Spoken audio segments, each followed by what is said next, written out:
Bien loin de la Méditerranée, à plus de 9000 km de Nice et Marseille, l'île de la Réunion, dans l'océan Indien, est une destination touristique privilégiée. C'est ici que se tient l'un des plus gros chantiers aéroportuaires français, réalisé par les architectes d'Aya Life Designers en collaboration avec le cabinet Olivier Brabant Architectes. La construction d'une nouvelle aérogare. Mais les problématiques sont bien différentes de la métropole. Comment intégrer l'environnement et le climat spécifique de l'île pour concevoir un bâtiment novateur et en harmonie avec les éléments? Ce chantier est important et titanesque pour l'île de la Réunion. C'est actuellement le plus gros chantier de bâtiment sur l'île. On est sur un chantier qui pèse 65 millions d'euros. C'est une fierté pour moi d'avoir participé à cette opération parce que c'est la porte d'entrée de la Réunion. C'est l'un des plus gros chantiers de l'île. Les challenges sont multiples. Le nouveau bâtiment devra résister aux cyclones, mais aussi aux tremblements de terre et être le plus économe possible en énergie. Une étape importante des travaux, débutée en 2021, a été le montage d'une gigantesque structure en métal, le squelette de la nouvelle aérogare. Pour nous, donc, qui avons réalisé la charpente métallique, ce que ce chantier a d'exceptionnel, c'est par le poids de la charpente qu'on a mis en œuvre. Donc environ 600 tonnes de charpente métallique et le nombre de pièces à assembler entre elles, environ 10 000 pièces. 600 tonnes, c'est plus lourd qu'un Airbus A380 chargé, l'un des plus gros avions existants. Pour soutenir cette charpente colossale, un niveau zéro de 5 mètres de haut en béton a été aménagé, dans lequel sont enfoncés les poteaux de la charpente métallique. Le chantier en chiffres, on est sur 7000 m3 de béton. Soit à peu près l'équivalent de 3 piscines olympiques. Pour la construction du plancher de l'aérogare, les bâtisseurs se heurtent à un problème de taille. S'ils choisissent de construire un plancher entièrement en béton, son poids sera tel qu'il devra être soutenu par des poutres très robustes. Mais aucun engin de chantier n'est assez puissant pour mettre en place ces poutres. De plus, elles occuperaient trop de volume au plafond. Les bâtisseurs ont donc trouvé une solution alternative. Une autre technique innovante sur cette opération, c'était la réalisation du plancher corps creux. Alors le corps creux, c'est une vulgaire boîte en plastique qui est mise entre deux dalles. Et cette boîte va créer un vide qui permet justement d'éviter de consommer énormément de béton. Et on imagine qu'il y a une dalle en dessous, une dalle au-dessus. Et au milieu, c'est comme un gruyère.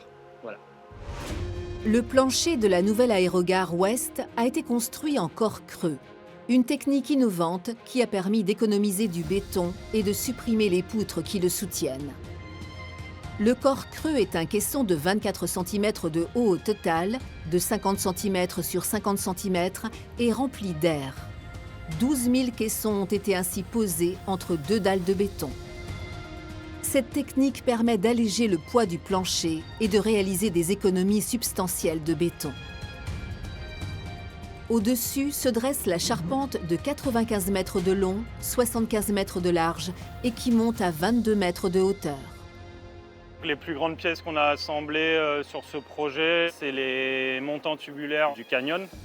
C'est la partie centrale du bâtiment, donc c'est des montants qui forment un V et c'est ces montants-là qui culminent jusqu'à 22 mètres de haut.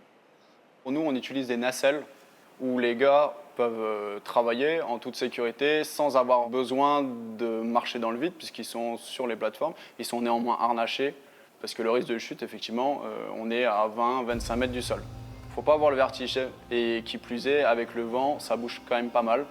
Mais les gars sont habitués et font leur travail de là-haut. La contrainte, ça a été de positionner les nacelles à bras articulés sur la dalle en béton qui se trouve à 5 mètres de haut. Et comme vous le voyez autour de moi, il a fallu étayer cette dalle-là pour que la dalle béton puisse supporter le poids des nacelles. Une nacelle, ça pèse aux alentours de 8 tonnes.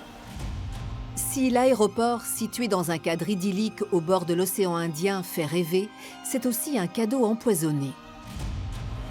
Avec le vent qui souffle pratiquement quotidiennement et les embruns, la charpente métallique est particulièrement exposée à la corrosion. Du coup, l'architecte a tablé sur une protection contre la corrosion par galvanisation à chaud trempé. Donc c'est les pièces d'acier, une fois qu'on les a usinées, on les livre chez un galvanisateur. Il prend chaque pièce et il les trempe dans un bain de zinc en fusion. il y a une couche de protection qui va se former sur la structure métallique. Et une fois qu'on la ressort, cette couche refroidit et ça donne l'aspect que vous pouvez voir sur le chantier. Et la structure est protégée. Cette majestueuse structure en acier sert de support à la charpente en bois qui vient couvrir la nouvelle aérogare. Le bois utilisé est du pin venant des pays scandinaves. Il a été usiné en métropole car le process d'usinage du bois n'existe pas sur l'île. Il y a 1500 mètres cubes de bois, ce qui équivaut à 700 tonnes environ, soit une trentaine de camions qui ont approvisionné le chantier tout au fur et à mesure de l'ouvrage. Les immenses poutres en bois qui constituent le toit de l'aérogare doivent ensuite être hissées jusqu'en haut du bâtiment à plus de 22 mètres de hauteur avec des grues. Un défi minutieusement préparé en amont du chantier par les bâtisseurs. La plus grande poutre au levage faisait 7 tonnes et permettait de traverser le bâtiment sur 25 mètres de long. Pendant la phase gros œuvre, les engins qu'on a le plus utilisés, c'était nos 2 grues, donc la G1 et la G2, qui ont une flèche d'une soixantaine de mètres et qui peuvent porter jusqu'à 12 tonnes. La plus haute grue, elle était à 41 mètres de haut. 41 mètres, on peut imaginer que c'est un petit immeuble de 13-14 étages. Les conditions météo difficiles qui règnent parfois sur le chantier font peser un danger non négligeable sur les équipes qui travaillent au sol. Pour manipuler de telles pièces, une vigilance maximale est indispensable. Pour la partie levage, en charpente, on prend des grandes pièces de bois qui font jusqu'à 30 mètres carrés de surface. Quand il y a trop de vent, on ne maîtrise pas la rotation de la pièce. On ne peut pas la positionner, sachant qu'elle fait 35 mètres, 7 tonnes, et pour autant, elle est posée au chausse-pied, au millimètre près, pour être dans les assemblages, les boulons trou pour trou. Donc ça a besoin d'une grande précision de la part des poseurs, du grutier qui est là à lever des pièces immenses, mais néanmoins avec une précision comme si c'était un œuf. Un œuf, c'est fragile. Pour achever la nouvelle aérogare, une toiture métallique en aluminium a été choisie, car ce matériau ne rouille pas. Les feuilles d'aluminium mesurent 40 mètres de long d'un seul tenant, d'où une énorme prise au vent, un peu comme une immense voile. Au moment de les hisser sur le toit à 25 mètres du sol, il a fallu trouver une solution pour ne pas qu'elles s'envolent. La pose a nécessité la création d'un outil particulier qu'on appelle un palonnier, qui lui-même est accroché à la grue, qui permet d'équilibrer la charge lorsqu'elle est soulevée, et ce qui permet de travailler avec des forces de vent qui sont quand même relativement importantes. Un palonnier en métal de 36 mètres a été spécialement conçu pour cette opération de pose de matériaux sur le toit de l'aérogare.